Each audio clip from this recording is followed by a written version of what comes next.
El oficio de nuestro Señor Jesús es como bien indica su nombre, Salvador. Y Él nos ha dejado el Espíritu Santo como nuestro consolador para guiarnos a toda verdad, para protegernos, cuidarnos, y su palabra como lumbrera a nuestros pies. Y hay un aspecto que el cual también debemos cuidarnos y a lo cual estamos muy expuestos y de mala influencia en esta época.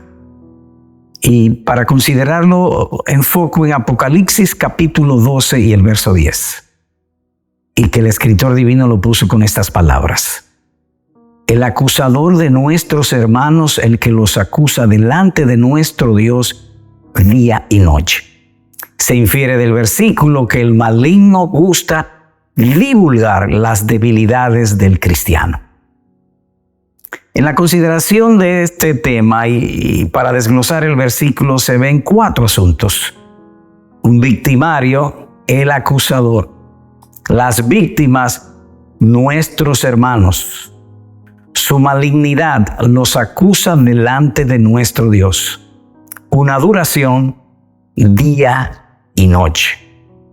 Cuando uno lee, especialmente el Nuevo Testamento, uno encontrará que Cristo defiende y excusa a los discípulos, pero Satanás los acusa. Él es el acusador de nuestros hermanos. Basta leer en el libro de Job, en el capítulo número 1, cómo calumnió y difamó a Job delante del Señor, diciendo que como él lo había prosperado tanto, Job era un creyente por asunto material, no de corazón. Y también los fariseos acusaron a Jesús de impío, de endemoniado, de engañador, de farsante, de blasfemo, de todas esas cosas, y se gozaban. Era como tirria. Eso a su vez significa que cuando eso sucede, están los hombres siendo usados por Satanás en contra de Dios y su pueblo. Y debemos cuidarnos porque el enemigo está usando no pocos instrumentos en las redes para difamar a hermanos débiles. Hermanos que no tienen a veces suficiente madurez, pero son verdaderos hermanos y los otros se gozan, lo difaman por cuando ven sus debilidades. Además de eso, tenemos una mala influencia. Casi todos los programas de noticias están difamando mucho, calumniando mucho. Y eso es totalmente opuesto al espíritu cristiano. Dios cuida la reputación de sus hijos. Usted puede leer en Juan capítulo 17, cuando nuestro Señor está haciendo la oración intercesora, que Él dice de los discípulos, han guardado tu palabra. Hace varios días que ellos fueron reprendidos por su carnalidad y debilidad en la fe y tardos para creer. Pero cuando los presenta delante del Padre, delante de nuestro Dios, entonces los defiende. Eso a su vez significa que el Señor cuida la reputación de sus hijos.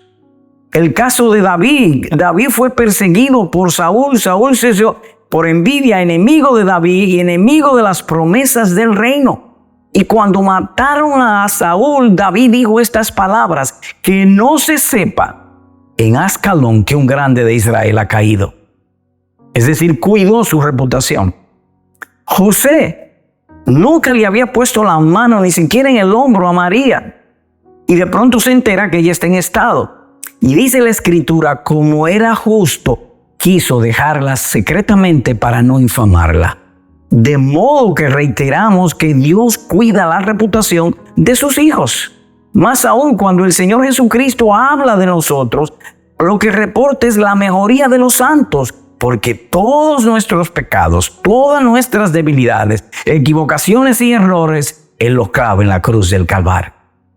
Así que, amados hermanos, cuando veamos un hermano, no nos pongamos del lado de Satanás, no difamemos, más bien roguemos, oremos.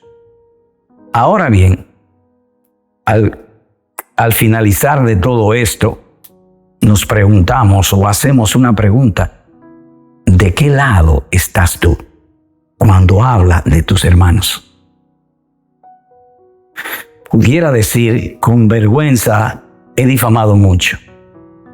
Pero recuerda esto: en Dios hay perdón para que Él sea reverenciado. Así que es hora de renovar nuestro arrepentimiento. Y teniendo siempre en cuenta esto, que si alguno haya pecado, tenemos abogado delante del Padre que aboga por nosotros, nuestro Señor y Salvador Jesucristo. ¿Cómo concluimos? Tristes, avergonzados y arrepentidos. Y rogamos, Señor, perdona nuestra incredulidad y te suplicamos: enséñanos a amar a nuestros hermanos como tú nos amas a nosotros. Te rogamos, pon freno a nuestras lenguas y guarda a nuestros labios, y concédenos honrarte siempre. Amén.